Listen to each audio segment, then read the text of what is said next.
Hello students, आइए देखते हैं चैप्टर 6 की तीसरी हेडिंग डेल्टा एच एवं डेल्टा यू का मापन कैसे होता है। ठीक है, तो कैसे आंतरिक ऊर्जा परिवर्तन डेल्टा यू को मापते हैं और एंथैल्पी परिवर्तन डेल्टा एच को कैसे मापा जाता है, इसके बारे में इस वीडियो में आपको बताया जाएगा। तो आइए स्टार्ट करते हैं। डेल्टा यू एवं डेल्टा एच का मापन।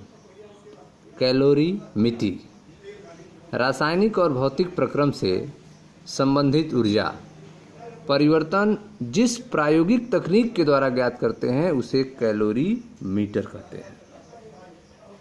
ठीक है, रासायनिक हो या फिर भौतिक कोई भी प्रक्रम हो, उससे संबंधित ऊर्जा आपको ज्ञात करनी हो, ऊर्जा परिवर्तन ज्ञात करनी हो, तो इसके लिए आप जिस प्रायोगिक तकनीक का उपयोग करेंगे उसे कैलोरीमीटर कहा जाता है, कैलोरीमेट्री कहा जाता है। ठीक है, तो रासायनिक एवं भौतिक प्रक्रमों से संबंधित ऊर्जा परिवर्तन को जिस प्रायोगिक तकनीक द्वारा ज्ञात करते हैं उसे कैलोरीमीटर कहते हैं। कैलोरीमिति, कैलोरीमिति क्या होती है? तो कैलोरीमिति में एक प्रक्रम, कैलोरीमिति में प्रक्रम एक पात्र में किया जाता है जिसे कैलोरीमीटर कहते हैं। ठीक है, कैलोरीमिति में प्रोसेस जो है, प्रक्रम जो है, वह एक पात्र में किया जाता है जिसे कैलोरीमीटर कहते हैं। कैलोरीमीटर एक द्रव के ज्ञात आयतन में डूबा रहता है। कैलोरीमीटर जो है वह एक द्रव के ज्ञात आयतन में डूबा रहता है। द्रव की ऊष्माधारिता एवं कैलोरीमीटर की ऊष्माधारिता ज्ञात होने पर, ठीक है, द्रव की ऊष्माधारिता और कैलोरीमीटर की ऊष्माधारिता ज्ञात होने पर ताप परिवर्तन के आधार पर प्रक्रम में उत्पन्न ऊष्मा ज्ञात की जा सकती है। ठीक है, तो यदि अगर द्रव की ऊष्माधारिता और कैलोरीमीटर की ऊष्माधारिता ज्ञात हो तो ताप परिवर्तन के आधार पर प्रक्रम में उत्पन्न ऊष्मा ज्ञात किया जा सकता है। मापन की दो स्थितियां में आप कर सकते हैं। मापन जो है वह दो स्थितियों में आप कर सकते हैं। पहला जो तरीका है वह है स्थिर आयतन पर मापन QV और दूसरा है स्थिर दाब पर अर्थात QP। ठीक है, आप पढ़ रहे हैं डेल्टा U और डेल्टा H का मापन कैसे किया जाता है। तो इसका मापन जो है कैलोरीमीटर की मदद से किया जाता है और इस प्रोसेस को कैलोरीमिति कहते हैं। चाहे रासायनिक हो या फिर भौतिक हो, रासायनिक एवं भौतिक प्रक्रमों में संबंधित ऊर्जा परिवर्तन को जिस प्रायोगिक तकनीक द्वारा ज्ञात करते हैं उसे कैलोरीमीटर कहते हैं, कैलोरीमेट्री कहते हैं। कैलोरीमिति में प्रक्रम एक पात्र में किया जाता है जिसे कैलोरीमीटर कहते हैं। कैलोरीमीटर एक द्रव के ज्ञात आयतन में डूबा रहता है। कैलोरीमीटर जो है वह एक द्रव के ज्ञात आयतन में डूबा रहता है। द्रव की ऊष्माधारिता और कैलोरीमीटर की ऊष्माधारिता ज्ञात होने पर ताप परिवर्तन के आधार पर प्रक्रम में उत्पन्न ऊष्मा ज्ञात किया जा सकता है। ठीक है, तो आप देख रहे हैं कैलोरीमीटर जो है वह एक द्रव के ज्ञात आयतन में डूबा रहता है। द्रव की ऊष्माधारिता और कैलोरीमीटर की ऊष्माधारिता अगर दोनों ज्ञात हों तो ताप परिवर्तन के आधार पर प्रक्रम में उत्पन्न ऊष्मा ज्ञात किया जा सकता है। मापन की दो स्थितियों में कर सकते हैं मापन। पहला है स्थिर आयतन पर, दूसरा है स्थिर दाब पर। ठीक है, तो पहला देखते हैं डेल्टा U का मापन कैसे करेंगे। डेल्टा U का मापन, ठीक है, रासायनिक अभिक्रियाओं के लिए स्थिर आयतन पर अर्थात स्थिर आयतन QV अवशोषित ऊष्मा, रासायनिक अभिक्रियाओं के लिए स्थिर आयतन पर अवशोषित ऊष्मा का मापन बम कैलोरीमीटर में किया जाता है। रासायनिक अभिक्रियाओं के लिए स्थिर आयतन पर अवशोषित ऊष्मा अर्थात QV का मापन जो है वह बम कैलोरीमीटर में किया जाता है। चित्र 6.7। ठीक है, तो आप देखें यह बम कैलोरीमीटर का फिगर है, यह आपका बम कैलोरीमीटर है। ठीक है, इसमें आप देख रहे हैं कि यह एक स्टील का पात्र है जिसे बम कैलोरीमीटर, ठीक है, जल में जो डुबाया जाता है। स्टील का पात्र होता है जो जल में डुबाया जा रहा है। यह आप देखें जल है भरा हुआ, इसमें एक बर्तन है जिसके अंदर लिक्विड वाटर भरा हुआ है। यह बम कैलोरीमीटर है, जल है, इसमें वाटर भरा हुआ है, ब्लू कलर में आप देख रहे हैं। ठीक है, यह एक स्टील का पात्र है जिसे बम कैलोरीमीटर कहते हैं। यह जल में डुबोया जाता है। ठीक है, इसमें आप देख रहे हैं यह एक स्टील का पात्र है, इसमें फायरिंग लीड लगी हुई है, फायरिंग लीड। ठीक है, फायरिंग लीड इसमें लगी हुई है। थर्मामीटर लगा हुआ है, यह थर्मामीटर है, थर्मामीटर। यह एक विडालक है, द्रव को हिलाने के लिए एक विडालक लगा हुआ है। टेम्परेचर को देखने के लिए एक थर्मामीटर लगा हुआ है, थर्मामीटर है, विडालक है। ठीक है, और यह स्टील का पात्र का बना हुआ एक बम कैलोरीमीटर है जिसमें आप देख रहे हैं कि ऑक्सीजन है, दाब सहित ऑक्सीजन आप देख रहे हैं। ऑक्सीजन का प्रवेश द्वार है, यहाँ से ऑक्सीजन इंटर होता है। फायरिंग लीड है, जो भी टेम्परेचर उत्पन्न होगा वह जल एक्सेप्ट करेगा, जिससे थर्मामीटर के टेम्परेचर में चेंज होगा और इसकी मदद से हम उष्मा धारित, ठीक है, उष्मा का मान स्थिर आयतन पर ज्ञात करेंगे। तो आपने देख रहे हैं कि रासायनिक अभिक्रियाओं के लिए, केमिकल रिएक्शन के लिए स्थिर आयतन पर अवशोषित उष्मा का मापन बम कैलोरीमीटर में किया जाता है। यहाँ एक स्टील का पात्र अर्थात बम कैलोरीमीटर जल में डुबोया जाता है। स्टील बम में ऑक्सीजन प्रवाहित कर ज्वलनशील प्रतिदर्श को जलाया जाता है। ठीक है, तो यह जो बम कैलोरीमीटर आप देख रहे हैं इसमें ऑक्सीजन को प्रवाहित किया जाता है और इसमें सैंपल को जलाया जाता है। स्टील बम में ऑक्सीजन प्रवाहित कर ज्वलनशील प्रतिदर्श को जलाया जाता है। अभिक्रिया में उत्पन्न उष्मा जल को आंतरित हो जाती है। अभिक्रिया में जो उत्पन्न उष्मा होगी, अभिक्रिया के दौरान जो उष्मा रिलीज होगी वह जल को प्राप्त हो जाएगी। ठीक है, तो स्टील बम में ऑक्सीजन प्रवाहित कर ज्वलनशील सैंपल को जलाया जाता है। अभिक्रिया में उत्पन्न उष्मा जल को ट्रांसफर हो जाती है। इसके बाद जल का ताप ज्ञात कर लिया जाता है। थर्मामीटर देख रहे हैं आप, इसकी मदद से जल का ताप ज्ञात कर लिया जाता है। चूँकि बम कैलोरीमीटर पूर्णतः बंद होता है, बम कैलोरीमीटर जो होता है वह पूर्णतः बंद होता है, अतः इसके आयतन में परिवर्तन नहीं होता है। बम कैलोरीमीटर पूर्णतः बंद होता है, अतः इसके आयतन में परिवर्तन नहीं होता है और कोई कार्य नहीं किया जाता है। यहाँ तक कि गैसों से संबंधित रासायनिक अभिक्रिया में भी कोई कार्य नहीं होता है। क्यों? क्योंकि डेल्टा V बराबर 0 होता है।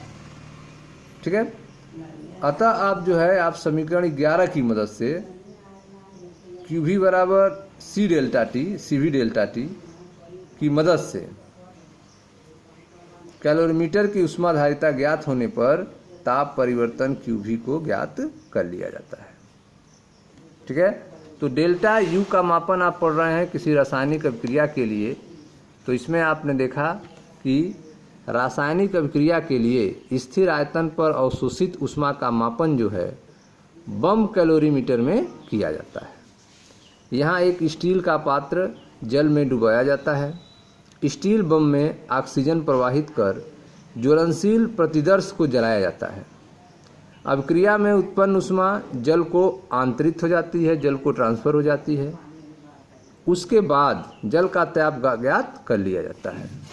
ठीक है, उसके बाद जो है जल का टेम्परेचर ज्ञात कर लिया जाता है। चूँकि बम कैलोरीमीटर पूर्णतः बंद होता है, अतः इसके आयतन में कोई परिवर्तन नहीं होता है और कोई कार्य नहीं किया जाता है। यहाँ तक कि गैसों से संबंधित रासायनिक अभिक्रियाओं में भी, गैसों से संबंधित रासायनिक अभिक्रियाओं में भी कोई कार्य नहीं होता है, क्योंकि डेल्टा V बराबर 0 होता है। अतः समीकरण 11 से अर्थात Q बराबर C डेल्टा T से कैलोरीमीटर की उष्मा धारिता ज्ञात होने पर ताप परिवर्तन को QV में परिवर्तित कर लिया जाता है, Q बराबर C डेल्टा T से। ठीक है, तो यह था आपका डेल्टा U का मापन। अब देखते हैं ख डेल्टा H का मापन कैसे किया जाता है। डेल्टा H का मापन, एंथैल्पी परिवर्तन का मापन। स्थिर दाब पर ऊष्मा परिवर्तन चित्र 6.8 में दर्शाए गए कैलोरीमीटर द्वारा मापा जा सकता है। ठीक है, तो यह स्थिर दाब पर ऊष्मा परिवर्तन को नापने के लिए यह कैलोरीमीटर है। स्थिर दाब मतलब यहाँ पर वायुमंडलीय दाब से है। ऊष्मा परिवर्तन मापने के लिए एक कैलोरीमीटर है, जिसमें आप देख रहे हैं यह एक थर्मामीटर लगा हुआ है और यह एक फोम युक्त पॉलीस्टायरीन कप है। फोम युक्त पॉलीस्टायरीन कप है जिसमें एक थर्मामीटर लगा हुआ है। इस पॉलीस्टायरीन कप में अभिक्रिया मिश्रण को रखा गया है। अभिक्रिया मिश्रण को रखा गया है। ठीक है, तो स्थिर दाब पर अर्थात वायुमंडलीय दाब पर, स्थिर दाब पर सामान्यतया वायुमंडलीय दाब पर ऊष्मा परिवर्तन चित्र में दर्शाए गए कैलोरीमीटर द्वारा मापा जा सकता है। हम जानते हैं कि डेल्टा H बराबर QP स्थिर दाब पर होता है। डेल्टा H बराबर QP कब होता है? स्थिर दाब पर होता है।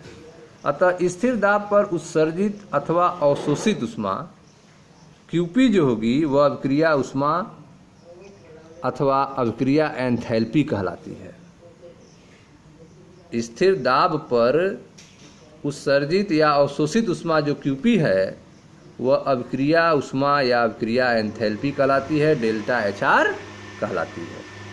ठीक है, तो स्थिर दाब पर जो उत्सर्जित या अवशोषित ऊष्मा होगी QP, यह बराबर होगी स्थिर दाब पर उत्सर्जित अथवा अवशोषित ऊष्मा QP अभिक्रिया ऊष्मा अथवा अभिक्रिया एंथैल्पी के, डेल्टा HR के।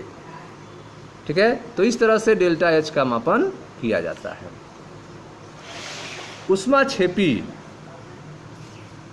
ऊष्माक्षेपी अभिक्रियाओं में ऊर्जा निर्मुक्त होती है।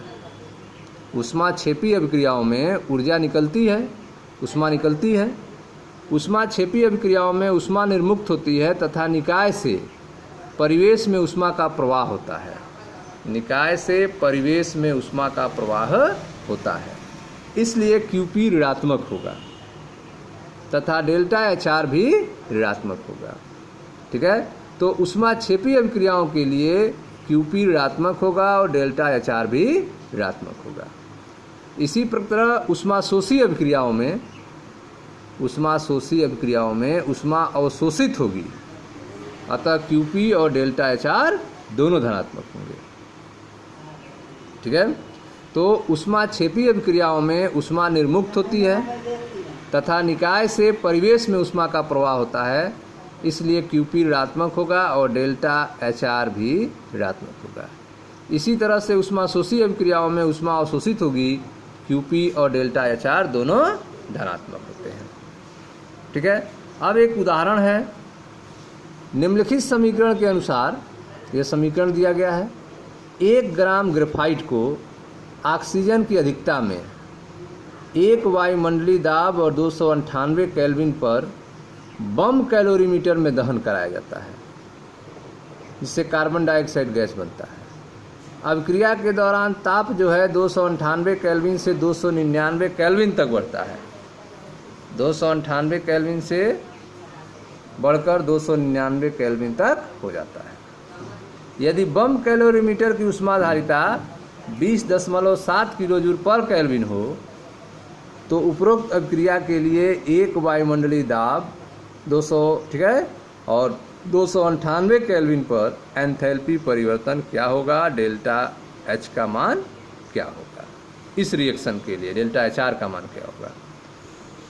ठीक है, तो आप देख रहे हैं कि 1 ग्राम ग्रेफाइट है जिसको ऑक्सीजन की अधिकता में 1 वायुमंडल दाब 298 केल्विन ताप पर बम कैलोरीमीटर में जलाया गया है। अभिक्रिया के दौरान टेम्परेचर बढ़ गया है, 298 से बढ़कर 299 हो गया है। यदि बम कैलोरीमीटर की ऊष्माधारिता 20.7 किलोजूल पर केल्विन हो तो 1 वायुमंडलीय दाब पर 298 केल्विन पर एंथैल्पी परिवर्तन डेल्टा HR का मान क्या होगा। ठीक है, कैसे निकालेंगे देखें ध्यान से। माना अभिक्रिया से प्राप्त ऊष्मा Q है, अभिक्रिया से प्राप्त ऊष्मा Q और कैलोरीमीटर की ऊष्माधारिता CV है, तब कैलोरीमीटर द्वारा अवशोषित ऊष्मा Q बराबर CV डेल्टा T होगी।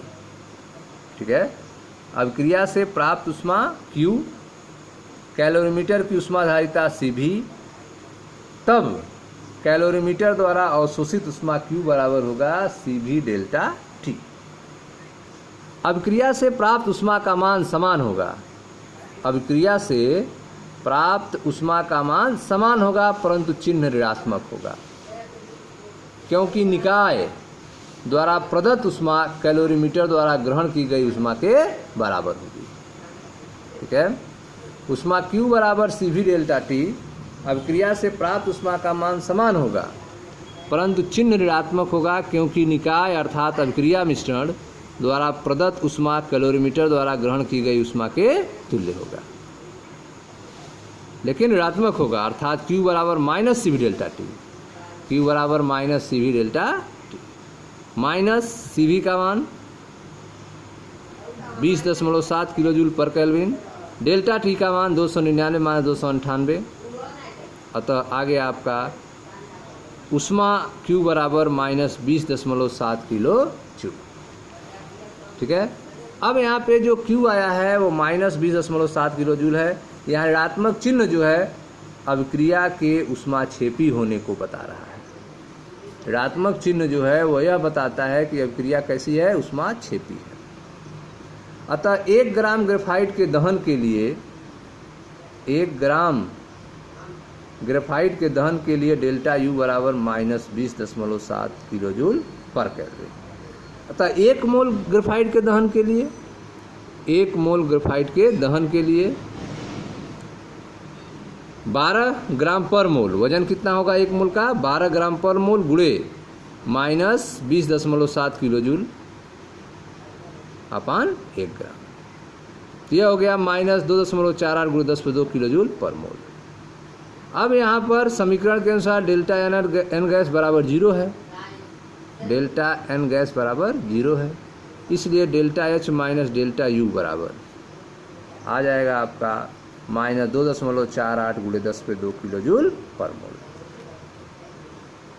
ठीक है, तो डेल्टा एन गैस 0 होने के कारण यहाँ पे delta H minus delta U बराबर होगा माइनस 2.48 गुणे 10⁻² किलो जूल पर मोल।